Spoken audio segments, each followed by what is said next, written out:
6 mois après la dégradation de sa note par Fitch, la France à nouveau sur le grill des agences. Aujourd'hui, Moody's ouvre le bal avant Fitch et Standard & Poor's. À quoi faut-il s'attendre, Nathan? Alors, a priori, pas d'inquiétude à avoir sur la notation de la France aujourd'hui. Moody's attribue actuellement une note AA2 avec perspective stable. Mais il y a 6 mois, Fitch avait aussi choisi d'abaisser la note à AA-, une mauvaise surprise.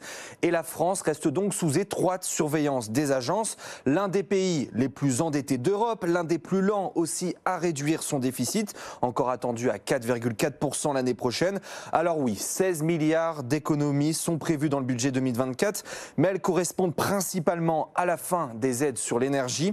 La France a une trajectoire, mais pour le moment, elle ne donne pas de gages suffisamment sérieux pour le rétablissement des finances publiques dans les prochaines années. Bon, on verra effectivement si on passe au travers des gouttes, Nathan, tout à l'heure, mais ça va être plus compliqué en revanche pour l'Italie. Oui, selon les analystes, l'Italie ne sortira pas totalement indemne des notations. Le pays vient de représenter un budget jugé peu crédible, budget qui repose sur des baisses d'impôts pour aider les ménages, montant des mesures 24 milliards d'euros dans un contexte économique morose où le déficit est attendu, lui, en hausse.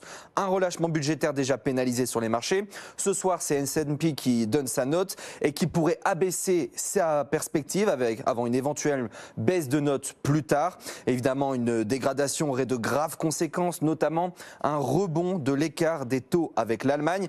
Un expert chez Saxo Bank alerte, une révision à la baisse de Moody's forcerait alors la Banque centrale européenne à intervenir. Enfin, un mot de la Grèce qui pourrait de son côté retrouver des couleurs auprès d'S&P.